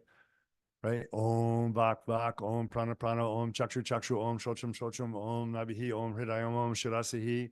And you're doing these kind of things. You're naming and you're doing mantras of deities and different powers and forces and elements in the body. So you are bringing the mandala down to the insubstantial mandala of, we talked about the substantial, insubstantial, right? The seen and the unseen. And that's how we started the whole talk. We're bringing it down, we say in tantric yoga. Another way you could say it in shamanism is you're bringing it out. You're bringing the unseen into the seen. I'm giving it voice, energy. I'm giving it placement, body part. I'm giving function, the bhava, the way I move, the mudras, the different expressions and mudras and body positions being held, So this bringing on of the bhavana, the attitude, feeling, energy, but deeper than just a transient thing, the deepest non-dual experience of the energy of that deity, the bhavana practice is number one above all in tantric yoga. And the mantra practice, the ritual, the nyasa, everything is to bring you into the bhavana. If you want to read about this, you can read about it in the Machanda Samhita, is one of the best places to read about it. There's about 3 or 4 pages where he goes into different types of bhavana practice, where you take on different forms of Kali or Shiva. And it's very, very good to read about. Now, so when we do level 2 and we get into that level of healing, those people who have the potential for that healing, when we give the empowerments and so on into the deities and do the practices, and when they put themselves deep into that practice for 1 or 2 or 3 years, they'll start manifesting that deity's actual feeling, and then the deity does the healing. So we're not doing the healing. We're acting as the deity. So spoiler alert, if you don't want to know anything about level 2, turn off your camera or your mic. Keep the camera, maybe turn off your mic. But here's what it is. In level 2, the whole the whole point of the tantric aspects of level 2, the tantric yoga aspects, are that you get empowered with the deity's empowerment, the authorization and the connection. You raise the bhavana within yourself, and you switch in and out of that mode, that when you want to do the healing, the deity walks in and does the healing as you. And when it's over, the deity walks away. So this is the power that you get as a tantric yoga healer. Again, we're going to go through many levels and types of healing in this apprenticeship, covering almost everything I've ever learned, because as usual, my approach is something's going to stick for you, and then you're going to run with that one. Okay? Dharma, Wagner question focus on protecting and strengthening more than bhavana. Would you say that the kavachang would have more of that function of protection Is as an he asking armor? about kavacha? No, he's asking about nyasa, and then Oh, we went throughout the bhavana and embodying the deity. Would yeah, but kavacham be more specific to protect or no, strengthen your energy body? once you have the bhavana of the deity, you're deeply strengthening your energy body if you're keeping all of the other rules of hygiene. This is so important. See, there are rules. This is it. There are rules of deity yoga. There are rules of Santeria, Kondomle. When you get a deity, you have to eat these foods, wear these clothes, because you're trying to align yourself with that greater cycle of energy that we can't see through the scene of the color, of the type of chemistry that's produced in my body when I eat these foods, et cetera, et cetera, et cetera. It's complex. It's a bit deep, and many people don't want to go through all that. I understand that. So it may not be your practice. But protection, just getting protection by doing the asa, is temporary unless you have the bhavana. The kavacham is still temporary unless you have the bhavana. But when you do like a long kavacha, a Shiva kavacha, Rudrakam, Chamakam, it's called in Tantra, in Veda and Tantra. Then if you do all that, that's a long practice. And if you do that every day for years, you're going to have residual effect. But of course, if you start acting immorally, it goes away. Any other questions from people present here today? Yes, I'm sorry if I'm saying the name wrong, but I think it's Cian or Shan. What about crystal healing? How does it work? Crystal healing. This is someone who's here? Yes, Sin. How do you spell it? Sean. Oh, Sean. Sean. That's Sean in English. Yeah. Okay. Oh, I see Sean. Okay. What about crystal healing? Yeah, okay. Crystal healing. I can't talk too long about it because it's a big topic. Crystals were used in many cultures, and maybe you believe in cultures that were around a long time ago that were developed, like Atlantis, Lemuria. Maybe you don't, but it's said that they used them as well. Now, what about crystals? Well, crystals are quite an amazing thing. They can turn light into lasers, etc. They can change the structure of water. If you have a crystal charged with a mantra or a visual and you put it into a glass of water, it radiates it and changes the structure of the water. Water has a structure. It may look amorphous to you if you're not a chemist, but if you were to take what's called an X-ray diffraction photo of water, you can see the molecular structure. So these studies have been done so many times that we don't even have to repeat it anymore. First by Marcel Vogel, the great IBM scientist in the 50s and 60s and 70s, and then by great Japanese scientists. They went really into it big time. So we know we don't have to even question anymore that water is liquid crystal. And that's what our body is. And how interesting that the Tantric has always said that when we do our visualizations, we turn ourselves into a liquid crystal body of light. Interesting, isn't it? So crystals were used by whom? All these ancient cultures that survived from before. The Cherokee are said to be the crystal holders in North America. Tsalagit, Cherokee nation, Tsalagit people, the Indians. In India, the Tantrikas understand crystals. They go into great detail on how they use them. How many facets are cut on a sphere? Is it 24? Is it 48? Is it 100 and blah, blah, blah. Many, many, many. Is it 1,000? Blah. They have different energy based on how they're cut and different energy based on what material that crystal's made of. So I learned a bit about using crystals, and I used them very successfully myself in healing practice when I was younger. That had a little bit to do with personal karma, in that my brother and I would find huge crystals all the time in our backyard, or we'd go walk into the woods. I lived in a rural place in Pennsylvania as a little boy before I moved into New York, and we would go find crystals, and we just found tons of crystals. And when I told Thundercloud that we had this huge collection of crystals that we found that were really weird, one of them was a round, I kid you not, this big, round, clear quartz like this, not obviously polished into a perfect sphere, but it was seriously round. And in the center of it was a black cube. What that black cube was, I don't know. We never cracked it open. Where that crystal went to, I don't know. My mother used to clean our stuff out when we went to college and throw it all out all the time. She drove us crazy. I always wanted that, but I told Thundercloud about it. He was like, oh, it was like some special kind of crystal. So he said to me, you're a crystal holder. You're a holder of the crystals. And I didn't know what that meant. So he taught me all about it. And I think it was true because then I was able to use them to heal people. I was using them for all kinds of weird things, actually, for tripping, for like going into other dimensions to see other beings. They acted as kind of like transducers of consciousness to move through portals, which sounds very spacey, new agey, but they use it like that in Native America, and so on. And for healing, for directing healing power, for concentrating it like a laser. And then when I went to India and started training with tantrikas there, I got really into it there and I started to have all these very special crystal and mercury devices made for me, handmade for me by a family of makers in Varanasi who are Jain, Jain, that tradition. They understand this process, and they were really interested that this white guy knew about this and wanted to do it. So I had all those crystal things made and mercury stuff made. So it's really powerful. Then when I went to Bali, I saw another use of them, which I can't talk about in public, but I'll tell about in the apprenticeship. And they're very, very, very powerful for that. And I've seen some new age people must have learned and heard about it and started to use them that way too. Again, I don't want to talk about it because it would create controversy on this public broadcast. But yeah, crystals are for real, Sean.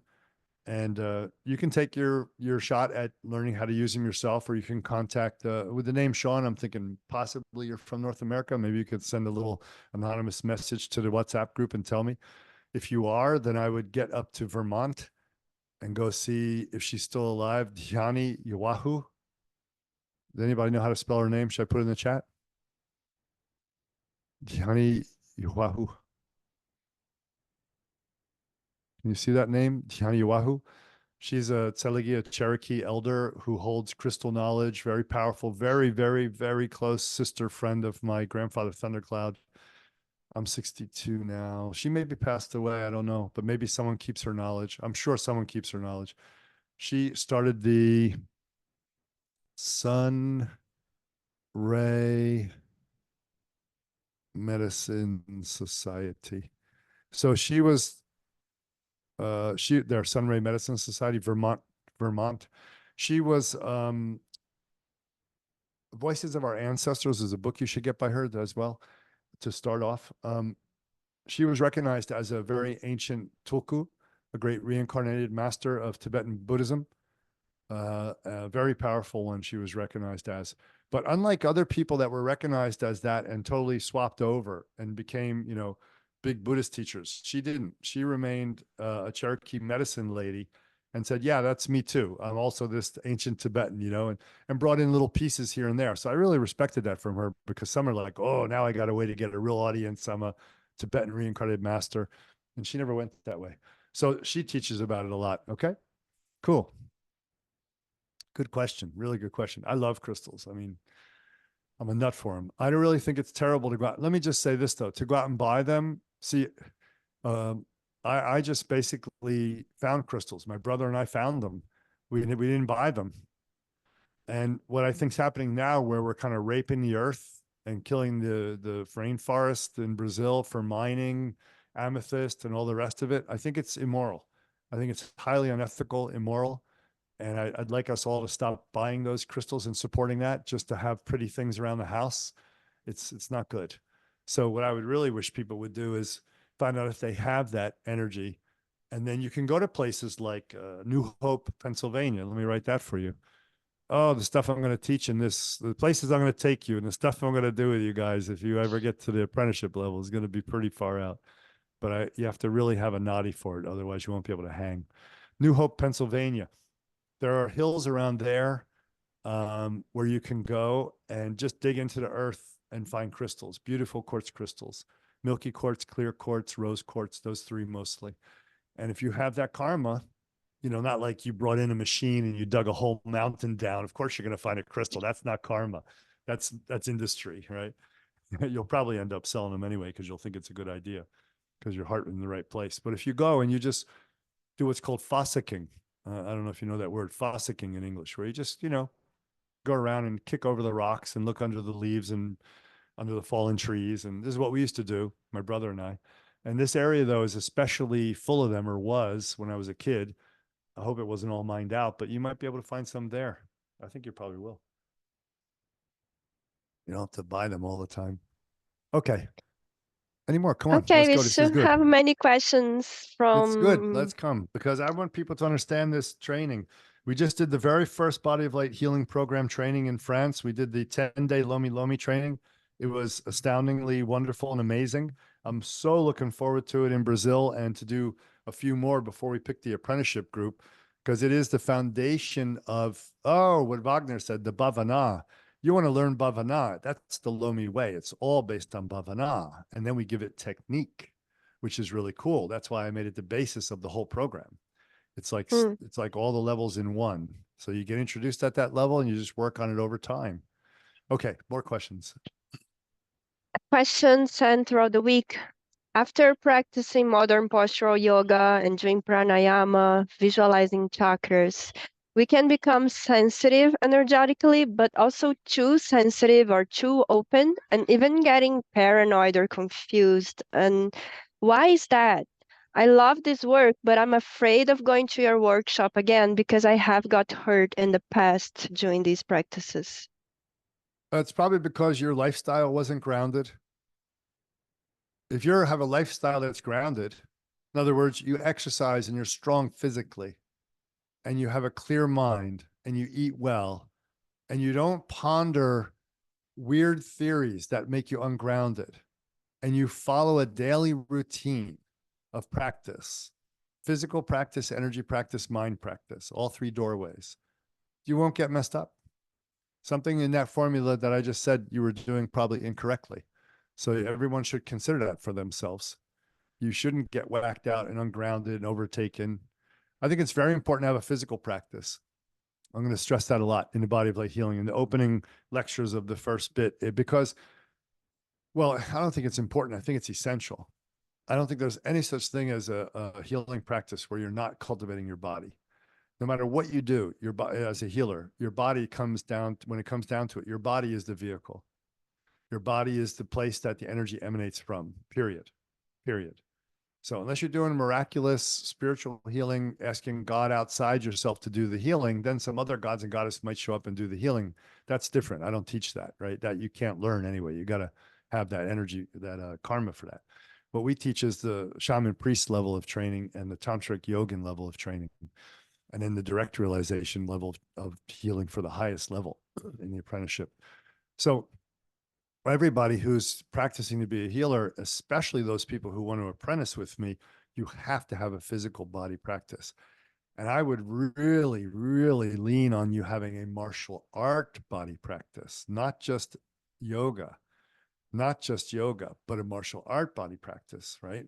Because that way of cultivating the body is well known for thousands of years to give a very powerful energy body that is at the same time accomplishing two diametrically opposed things, which is very difficult to do, being ultra sensitive at the same time as being ultra self-contained, like unable to be effed with. You can't be messed with. No one can mess with your energy, but at the same time, you're super sensitive, because we do practices where we're feeling each other's movement and energy. It starts all slow and smooth, and later it gets super high speed, like it looks like fighting, but it's actually just sensing each other's energy.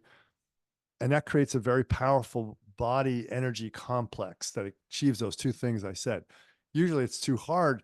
You do yoga and you want to be independent yogi, powerful yogin, but you lose your sensitivity. An example. There was a very famous yogi. I shouldn't tell him where he's from or anything, because he's a really good guy. And he was the European karate champion in full contact, no equipment, just duke it out karate. And a tough guy, a really great guy, good friend of mine. So he comes to the ashram one year in India. I don't remember what year. I met him there. We were hanging out, and he starts telling me, he starts talking about his lifestyle. He lives in a mountainous island where it's freezing all year round, and he doesn't wear any clothes. So he's able to maintain tremendous heat all year round, where in the summer, there's no snow, but it is freezing. It's like just above freezing. In the winter, it's all pure snow and ice. The guy doesn't wear shoes, doesn't wear clothes, and he's up there with a group of students he's been training forever. Some of them are like him, some can't get to that level. He was very boisterous, had a lot of energy, talked very loud, very enthusiastic. And hanging out with him, I loved him as a person. And I said, can I give you a little advice, brother? And since I was a martial artist, we saw eye to eye, and he felt like he could trust me. So he said, yeah, what? And I said, you're too strong. He's like, what? I said, you're too strong. There's the thing about you could be too strong. Too strong makes you fragile. He's like, what? So I started explaining it to him in detail, and he was smart, but he'd never heard this. He was isolated on his mountains training and his karate and his hatha yoga, kriya yoga. And then he started to realize he was too strong, what that meant. I put him on herbal formulas to balance. He had too much fire element, like way too much fire element. He was going to kill himself. And put him on herbs to bring down the fire. Started to teach him. It was in my guru's ashram, but my guru, didn't have time to teach him this stuff. So I taught him how to bring down his fire, how to balance out the elements. Well, I think I went out and I went and trained in a rural location in India, as I would do, and then go back to the ashram to check in with my gurus on what happened and see if I, how I went and so on, give him a report. And I went and I came back and I saw him, and he was still there with his students. And he came up to me and he looked absolutely petrified, scared, terror was in his eyes. I was like, what happened, brother? What happened? And he goes, brother, what have you done to me? What have you done to me? And I go, what? He said, I have no power. I have no power anymore. I feel cold like a normal person. I have to wear blankets. And it wasn't that cold. It was cold, you know, like 45, 50 degrees Fahrenheit. What's that, like maybe 10 to 15 Celsius. But, you know, but he was sub-zero. He could do it with naked. Now he had to wear a blanket. He was freaked out. I said, relax, calm down, calm down. I said, you're normal now. You're normal. And he freaked out again. He goes, I don't want to be normal. I don't want to be normal. I said, what? You want to be a Marvel comic hero? You want to be something not normal? It's normal to get cold when it's cold out. You understand that? You know, it's normal to be hungry when you don't eat for like 3 weeks. It's not normal to be like you know. And I tried to teach him what normal was, and he freaked out. He just freaked out. I haven't heard from him since. He went back to his island mountain range, and that was it. Don't know if he still got normal, if it really hit home or not. But he didn't have sensitivity. So he was a yogin who got very powerful. And if you only go in one direction with Kundalini Hatha Yoga, you become supremely powerful. You don't want that. You want them both to feed each other and become unified. Power and sensitivity must go together. So he's the example of too much out there. The other people get too much sensitivity. Oh, I'm an empath, and like to say, oh, I get messed up by other people's energy. Well, part of it is that they believe that, but it's not really happening. They just want to be special. Part of it is they are kind of wacky because they don't have a physical practice of containing their energy. They're not a martial artist. So both examples are too extreme. I'm going to teach you how to put both together. It's that balance that we want to be a good human being, and B, to be a good healer. Okay. Thank you. Wagner is asking if this guy was possessed by Titan realm. Pretty damn close. Question about prayers. Prayers, how do they work? I have a hard time asking. I think I need to be self-responsible and do things myself and not ask. And that blocks me to pray.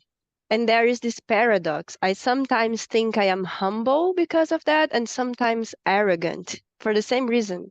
Can you help me seeing this matter clearer? Yeah, we just have to see ourselves clearly in the universe, you know, placed in the universe. We're kind of insignificant. We're part of such a much greater experience that we have to recognize the natural hierarchy. Like if you want to learn something, you go to somebody in the human world that teaches you. I always use the example as simple as something that could save your life, like learning how to change your tire. I'm always shocked how many women drive cars, don't know how to change a tire. You get stuck out in the jungle or out in the, here in Maine, if you get broke down and you got a tire problem, you may freeze to death or wolves may eat you, one of the two or both. So, you know, this is just the way it is. You want to learn normal things, you have to ask. Well, when you want to learn extraordinary things, don't you think you have to ask? Don't you think you have to know how to pray? You're going to learn, you know, you're going to learn math from your math teacher. You're going to learn cooking from your cooking teacher, from your mother. You don't think when you go to learn how to invoke healing forces of the universe and make your energy body strong and self-contained, training your channels, that you don't need to pray to higher beings to get that knowledge?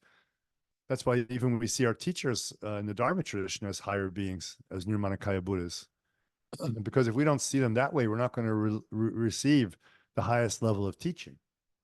I pray to my teachers even, not just deities. In fact, I pray to my teachers more than I pray to my deities, right? So if you want to receive things and you want to pray, you have to really learn how to get humble.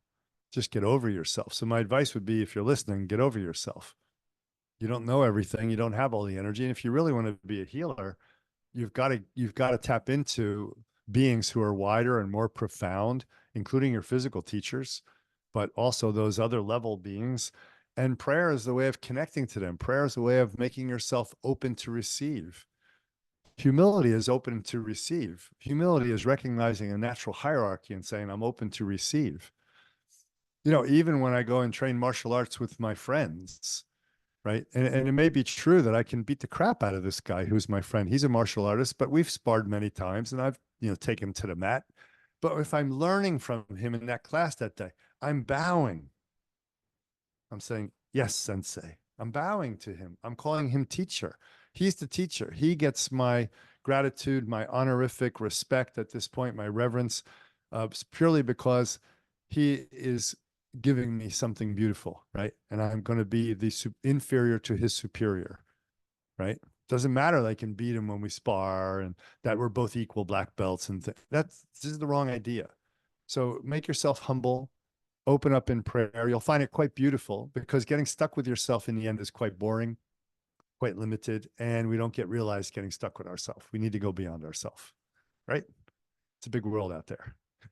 Check it out through prayer. Question. Some people are sensitive, very intuitive, mediunic. We say medium in Brazil. I'm not sure if you say that in English, mediums, and choose to not develop this potential and just live a normal life with a family and regular jobs. But sometimes it starts to bring problems, Yeah. physical and psychological. Why is it important to be conscious of these functions of the mind and train them and have a spiritual hygiene and also a spiritual development? Well, because we're holding back what we were born to do. And anytime you do that, you're going to create serious problems. I mean, just tell yourself that you're not going to take a poo for 10 days. Okay, try. Hold that back. See how that feels. 10 days later, you're going to blow up. So in the Dharma tradition, we have so many examples of people that were sick and not having a good experience in life as young people, 8, 9, 10 years old, begging to go away and do training with the yogis. And their parents would say, no, you can't go. You can't go. You have to take over the sheep farm. You have to take over the rice paddies, whatever. And they're like, no, no, no, I want to go. I want to go. And every time they see a sannyasin or a monk walk by or a nun, they're like, oh, I got to go, a yogin. Anyway, they get really sick. And then as soon as they let them go, they get healthy. We have so many examples of this. So it's the same with shamans. People that are meant to be real healers, they will have trouble if they ignore that their whole lives.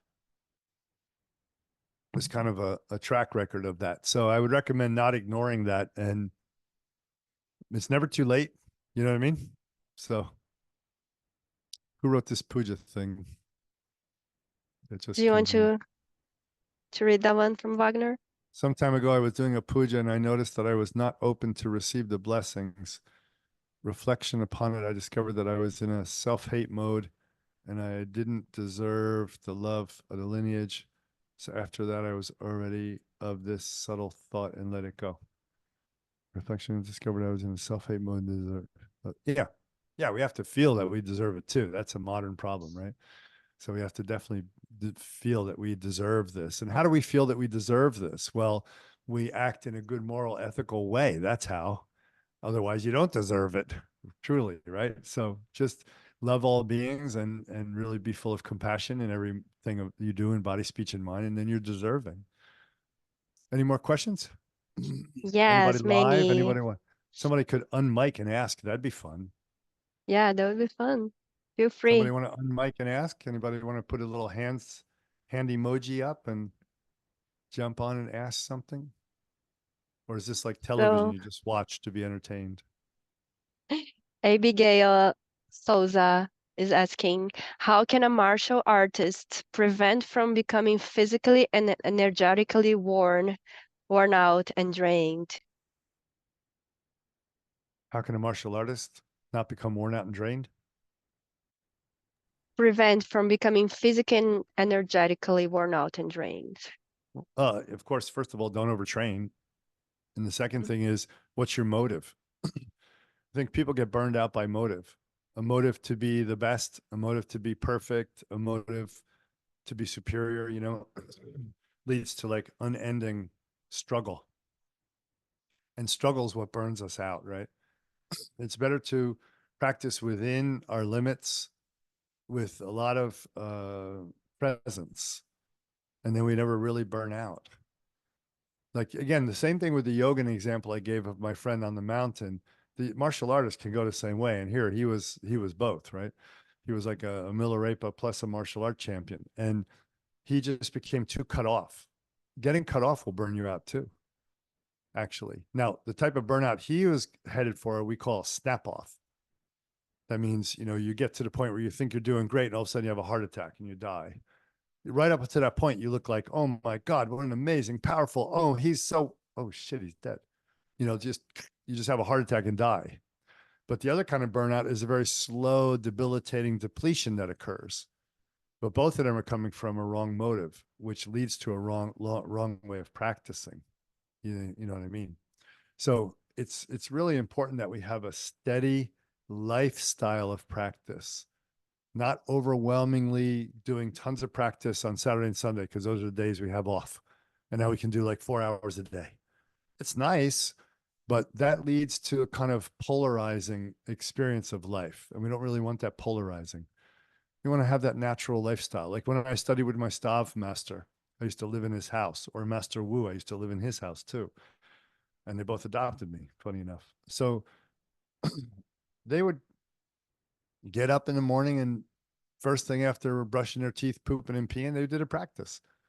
Master Wu would be out on his porch, breathing, doing his I Ching Ji, and he did that all night in bed as well, laying there. He never slept. I never saw the man sleep. But he would get out and do it with the fresh air in the morning to exchange the chi and unify heaven and earth. And he'd go down in the park. And after he did his own empowering practice, purification, empowering, then he would go down into the 2 floors down, sometimes jump over the balcony, sometimes go down the elevator, and he would walk out onto the basketball courts, even in the winter with snow. And he would sit down, and he didn't wear much because he had inner fire. And he would do the practice that we would call Munchara or Poa, where he would be releasing, he would say, releasing the ghosts. He called it releasing the ghosts. Very Taoist way of talking about it. So he would go down and release the ghosts. He said, many ghosta here of the Blacka and the Puerto Rican people, and we must release them. Black and Puerto Rican people there, who died in gang fights over the 100 years in that area, whatever. It was very much, he lived in what are called projects. In America, we call them projects. I think in Britain, they're called estates, right? Which are anything but estates. These are the poor people housing. So he lived in those. And so a lot of people died in gunfights and battles there and so on. So he would release those people. Then we go back in the house. And then his wife would make us a special breakfast for him and a special one for me, using Chinese herbs in the special foods chosen, because he would look at me and assess me, and he'd shout instructions to her what I was supposed to eat for breakfast. And he would shout instructions to what he would have for breakfast. A daily practice, a daily practice. This was every day. And then there was the normal things you do in your day. And then lunchtime came, again, a medical meal. And then there was rest. And then there was meditation. And then there was his own practices again. And then the students would come in the apartment. Then he would teach. And he would teach from about 5 p.m., 6 p.m. till about 8 at night, then throw them all out. Then from 8 to 12, he would teach me privately. I just sat there when the other they're called outer students, they would come in. I was a disciple. So I learned one-on-one and lived with him and lived on his couch.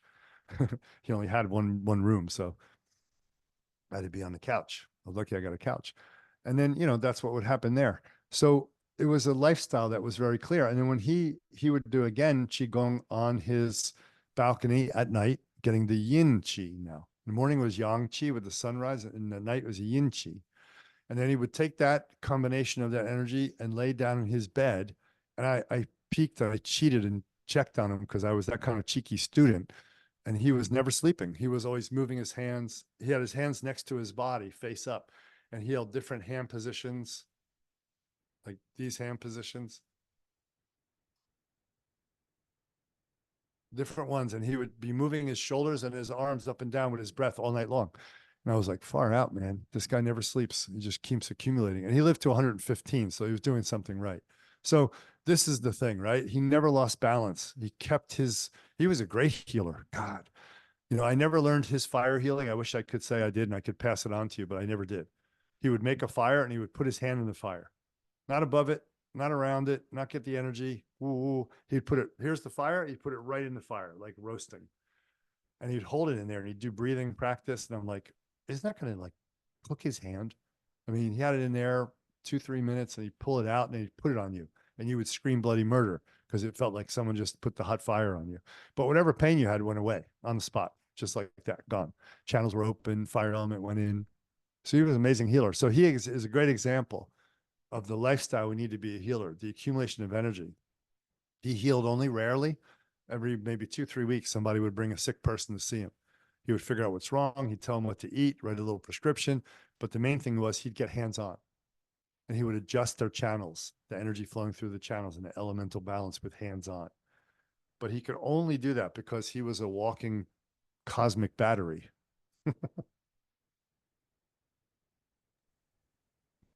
Don't overtrain. Don't become cut off. You're getting older now, Thiago, you're getting older. You have to go, okay, I was young, I was strong. I was the bodybuilder. I did all that stuff you did too. And I can't do it now. Just can't. You got to go, okay, it's a different way to train now, right? Yeah. Any other questions? There's three more if you can. Let's do them. Let's tap it out. Right. As Westerners, we know how to work with the body, going to the gym and playing sports. We also know how to work with our minds at work, understanding philosophy and doing talk therapy. But we are never really initiated into energy work. Even when study energetic systems, we might understand it rationally and do the actions and techniques with the body. But without energy, the methods are kind of dry or dead. And it seems like the energy is the missing ingredient for the magic to happen. Is it why you put all this energy work at the beginning of the training? The energy work breaks down the barrier between the substantial and the insubstantial, between the pure spacious hosting power of the universe, which is without any form whatsoever, where all the energy emanates, comes into form in that space. The energy practices we do are what allow us to bridge the gap between that pure open spaciousness and what we think of as the substantial energy of the universe. That means all of the things that manifest to our vision, to our touch, to our smell, to our hearing. Understand? So the world that arises, so-called quote unquote world that arises, and our own experience of our body and its actions and our mind, our emotions, etc. These are all the substantial world, even though they're all really based on spaciousness and they're very temporal and they're not very solid and they're just appearances of light, actually. But we get stuck in a very dualistic perception of ourself and objects and then think that everything is solid and there is no insubstantial. So the energy practices are upfront loaded in most of these systems, and energy practices can look very different in different systems. It's not always just, doing some kind of breathing or meditating, though that's a lot of it. It can be a different way of thinking, a different way of moving and being in the world. That's an energy practice. And we'll touch on all that in the program. But again, it starts to show us that I wonder if we're not so much, and this is important consciousness to understand whether you're a TMY student or a body of light student. Here's what you should hold in your mind all the time. I wonder if what I'm experiencing right now is a process of sound, light, and rays manifesting within spaciousness and not really solid objects that are bumping into each other within an empty space. Okay. So because we know that the bumping into each other object model has some validity for sure, but that's the only one that we're living in. We have to open up to another model. I wonder if what I'm experiencing right now, the appearance I'm seeing in front of me of my hand here and the books behind it on the shelf, is that a manifestation of sound, light, and rays within spaciousness, not solid objects? Yes, it is. This is very important that we start to cultivate this type of experience, right? This is the beginning of fusing or awakening to the substantial and insubstantial until you realize that there's no disconnection between the two. There never could be a disconnection between substantial and insubstantial. This is the greatest thing about our tantric tradition, which has a lot to do with what I'm teaching here in the healing, is that we don't believe that there's a one realized state that we're all headed towards where our individuality is completely extinguished forever. And we become one awareness, aware only of itself, not aware of any manifestation, where we just sit in this self-contained cocoon of awareness and bliss forever, for infinity, outside space and time. That's what philosophical based, academic trained based Shaiva yogins think. And we see that as only getting to stage 7 of the 12 stages of understanding the true Buddhahood. So instead, we understand that the manifestation of a human being, of an individual consciousness, whether it's in a human body or another body, any other kind of body, other realms, this realm, animal, whatever. But if a sentient being is consciously manifested, that sentient being, which arises spontaneously from essence itself, and then falls into primary and secondary karmas by being in this world, that is the highest manifestation.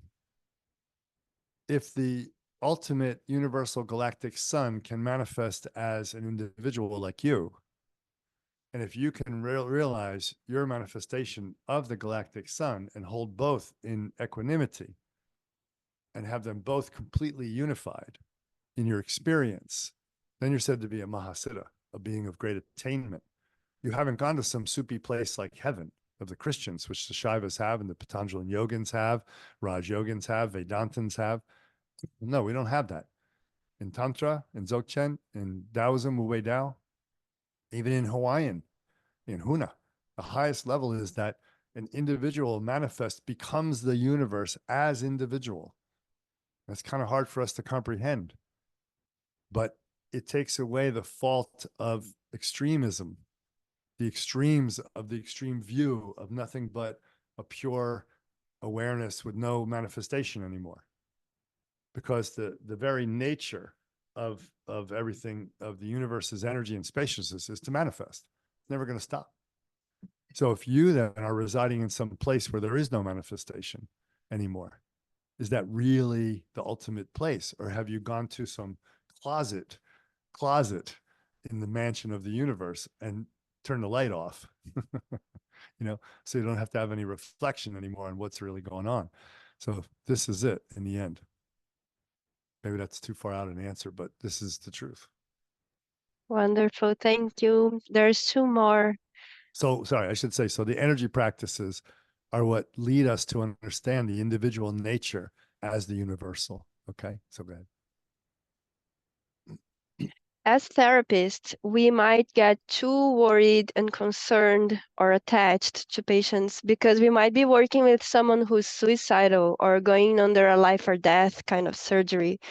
How do these practices can help us being empathetic health practitioners without losing ourselves and draining our energies, of course, in the life story of each patient? Yeah, that's what I talked about earlier multiple times now, about having a center, training to be strong and centered by connecting to the greater cycles of nature, recognizing within you the galactic center is the same as one in you, and then also being having the regular routine of spiritual hygiene, which is to do the practices to stay empathetic, stay connected, so centered and connected. And we pretty much answered that before in many different ways. So if you just came in now, or if that's when you're reading, the answer is there for you. Just listen again, okay? Last one. If I have insomnia, or the opposite side, if I need to sleep strongly, really sleepy, in a way that my mind just shuts down, clearly I'm losing control of my mind. And in both cases, I always get exhausted. What what can be happening there from the energetic of shamanic perspective? Say it again. This October, Say it again, the very beginning. if I have insomnia, the person Yeah. cannot sleep. Or on the other hand, if she has to sleep, like really tired, her mind shuts down, she needs to sleep in that moment, super tired. Yeah. In both cases, she gets exhausted. She feels like she's drained from both cases. What's happening to her mind there? Because she's losing control of her mind. Why Oh, is she losing it's, control of her mind yeah, from the energetic and it's, shamanic it's, perspective? And if the workshop can help. yeah, that's outside anything we could say here, because she could have so many different things going on that makes her get tired and have insomnia. And, when you have insomnia, nothing goes right. When you're not sleeping right, nothing goes right. We have this strange thing. My son said to me the other day, isn't it the weirdest thing that we have to sleep? Why the hell we have to sleep? Why couldn't we be made where we don't have to sleep? He wants to game 24 hours a day. That's why he wants to not sleep, right? But it's an interesting point. And we have to sleep, because actually sleep is something that we don't want to just get out of the way because it makes us do what we do when we're awake better. That's the mechanistic view. But the real view of sleep is that it's a really powerful thing that we should engage in consciously and cultivate it and get it really feeding us and nourishing us, eventually learning how to use that alternate state of consciousness we call dream or sleep for other things like healing, like spiritual practice, like meditation. But you have to start by getting rid of insomnia. And I think there's a lot of ways to do it, and you have to look all that up on your own. It's really beyond the scope of us here. That's like a diagnosis treatment thing. But I don't want to leave you without anything. So let me tell you one thing you can do. If you really have insomnia and you really feel screwed, take a tent, go out into nature where you're not going to be eaten by jaguars, bears, or sharks or whatever, and put a tent out there where you can't see any light from any town, any city, and keep your cell phone and your computer in your car and keep the car turned off and don't look at any light, any artificial light whatsoever. And you can look up this study. Look up the Colorado insomnia study. Colorado, Colorado, like the Spanish word. Colorado insomnia study, where they took people who couldn't sleep out into the mountains in Colorado, put them in tents, and said, you're not going to have any artificial light, only the light of the stars and the moon above you for 10 days. Every single person who had chronic insomnia, which was not even responding to drugs anymore, no longer had insomnia. This has been repeated thousands of times by people all over the world. I've used it with my patients, and I highly, highly recommend anybody who has insomnia to do this. You may find yourself very fidgety, very anxious, going crazy, feeling like you have nothing to do. I'm not saying don't bring books. If you want to bring a book to read it for an hour a day max. Just be there. You want to walk? Okay, but don't do like tomorrow I'll hike 10 miles. Don't do fitness, don't do goals. Just walk around a little bit. Sit by the pond, then walk up on the mountain, be with the pine trees, examine pine cones. Wow, I never knew they looked like this. Take time, just be there, and then go to sleep at night. And don't worry about being frustrated, like, oh, I'm not going to be able to sleep, because insomniacs have a lot of anxiety about getting to sleep. Just give over to the program. It works for everybody. It'll work for you. You're not that special. So try that one. And then any of the other ones, there's many other things. We can't really talk about it here. It's not quite the topic for this talk, okay? But I want to give you at least something. So try that. I'm hoping it'll work for you. I'm pretty sure it'll work for you. Okay, next question. I think that's it. Oh, good. Oh, one more from Ingrid. Ingrid, by These iPhone. trainings, yes. Do these trainings in Rio? Can they be useful for people who have chronic insomnia? Because I have this student that has it. She have tried many things and nothing solves her problem. Results. Can Yeah. I refer this training for her? She's a 60-year-old lady. It can't hurt. It can only help, but it will help. Ingrid, it'll help. But Ingrid, I think she should try some of these other methods as well. It'll help for sure, but other methods would be helpful too. Okay, great. So we had a nice talk. Good questions about body light healing. What is healing? And the work we're going to be doing with the energy practices. I'm coming to Rio and to Prague, Praha, Czech Republic to teach there too. And I hope to see you all there. It's great stuff just for your own health. Maybe you don't want to be a healer. Maybe it's like, maybe I want to be a healer. So certainly you don't have to limit it to only people that want to do healing. But general public, you're more than welcome to come and learn these practices that helped Master Wu and my other masters live over 115 years. It's not bad, right? I mean, vital too, not sick. I mean, the man was a dynamo till the day he kicked over, which they do by sitting down in meditation posture and leave consciously.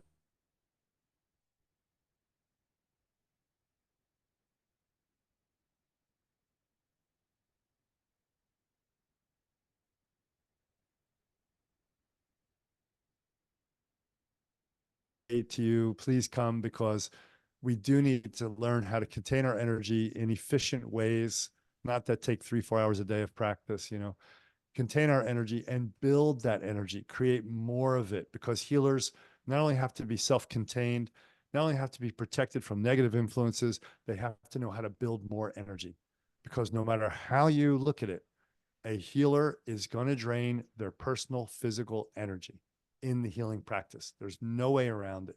Some of it will drain. If you recharge it and take even more in every day, you're always going to be okay. You'll be vibrant and healthy. If you don't, if you do it incorrectly, you'll lose a little bit every day, and that ends up in trouble. Okay. All the best, everybody. See you in Rio. See you in Praha. Ciao, ciao. Thank you, Dharma. All right. Wisdom and compassion.